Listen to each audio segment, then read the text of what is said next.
on here for the time being. You know, you're certainly right on that path, Craig. It's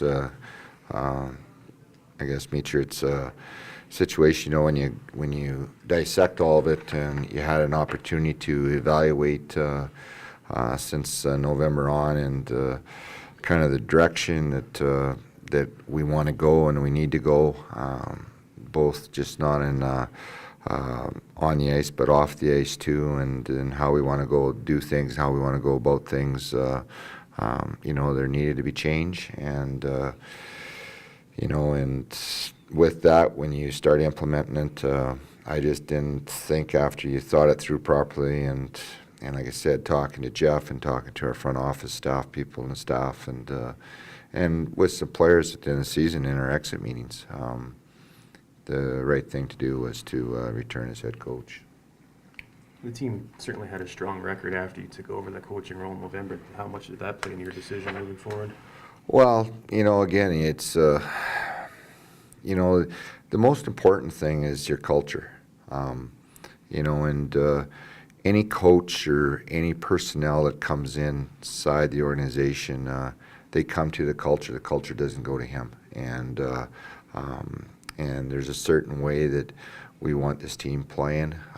There's a certain way that that we want to do things. And I'm not saying what's been done in the past was wrong. It's just we needed change. We made change, and now we have to follow through on it.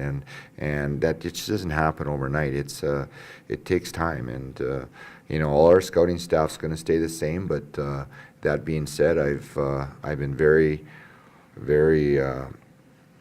honest, truthful, and very candid to them about the direction that I want to see this team going, about the responsibilities that has to be on your scout's shoulders as far as evaluating players, looking at players, what we're about as a team, what we're about as an organization, how we want to play, what our great fans here in Central Alberta, what they expect as far as our play is, and I've been very honest with them about it, and there has been some not change in personnel, but change in somewhat in our mindset, and you know, we got some really good young players, some young prospects, and we gotta you know, we got to develop them the right way, and when they're ready, we got to make room for them on our team. And I really like our young players. So we got an elite group of young players, and yet they're all not going to play for you at the same time. But when the time is right, you got to have the right team around them. So when they come in, they develop the right way, and you can continue to progress and continue to be a competitive team year after year. And again, that's something that as an owner and as a general manager that we need to have here. And yet there is a process with it. And, you know, I guess the culture is, and get back to it, I can't emphasize that enough. And right from top, right down, right through your whole organization. And it does start up top. It starts obviously with myself as being the owner, and what I feel and what needs to be implemented throughout the whole organization. And at this point in time, the decisions we're making is what we're going to do moving forward. And you know, and we're going to throw everything into it and have this team and get this team back to where it needs to be. And I think we certainly have taken steps. And but there's, again, it is a process. And again, and at the same time, I want to make it very clear. I'm not. You know, I'm not being negative about anything in the past either, but when you do make changes like we made this past winter, you got to continue to move forward with that and make those changes and continue to push it through, and we need to continue to do that. Talk about identity, about the size of your team too. At the end of the year, you kind of talked about that. That's one thing you wanted to get going at. Well, I've said there's three things that we need to be better at, and we need to be better at, and we need to have more size, we need to be more skilled, and we need to be quicker. It's simple, and that's what a lot of our young players bring to the table. And in the meantime, as a general manager, you have responsibilities to continue to build your team to that, and I certainly don't want to be in a position here every year where I'm having to make 5 or 6, 7 trades to make us a competitive team. And because if that's the case, we're not doing something right. And and this past year we had to do that. And we shouldn't. It's not something an organization should be looking at and say, well, geez, it's a great thing to do. Well, we added some key players for us, but you got to build your team within, and you got to make sure you have the horses to run the race from within, and then when you need to fill the holes in, you look elsewhere to do so, but you can't have an abundance of them to fill. Was the decision to stay on as the head coach made easier because you have someone like Jeff coming back? No and then the addition question. of Steve? He's huge for this. And Steve, having 2 experienced guys, especially with the other things that are on my shoulders. It's important to have those 2 guys. Jeff being around now, being here for a year, see how it works. He knows what my expectations are, knows how we want to play, what kind. Well, he does know what our identity is, and what we want to continue to grow to be. And having those guys, and that was important when I went out and hired Steve, was to have 2 guys with experience that are really hockey-minded guys, know the game well, and something that I can learn from them and they can learn from me, and we can grow as a staff.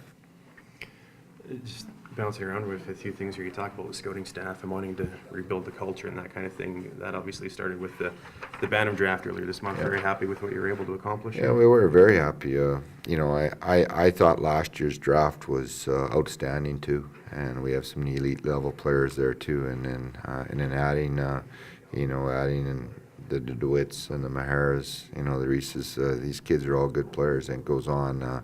And yet we've added a little bit of everything. Now we've added size, speed, skill, character. That's a big thing. Character is a big part of it, and something that our future looks very bright here.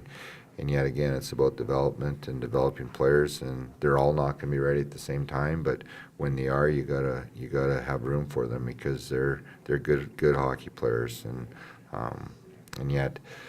Again, it's you can never have enough of them either. You always want to have your cupboard full. And I guess in one regard, drafting a local guy in the first round, DeWitt grows up knowing what this team expects and kind of has a bit of a perspective on that culture. Well, Jeff has been part of here. He's been part of it. He's worked here during for us as as the dressing room and attendant, so he understands. I know Jeff well. I know his family well. So it's a good fit for us. But he's one piece of it. The Mahara boy is a heck of a hockey player too, and we're very thrilled and excited we were able to have him available to us in the second round, because we never thought in 100 years he'd still be there for us. And our goal going into the draft was that we wanted to get a center iceman. It was something that I talked to our scouts back in January about, that we needed to add another forward, we need to add another centerman, and if we can add someone that had some skills and size and skate, that would be the right fit. And then our second round pick, after those needs were accomplished, our second round pick was take the best defenseman available in the second round, and we were shocked to see Josh still there, but it's turned out great for us, and we're certainly excited about him being part of our organization. And then it goes on down the line.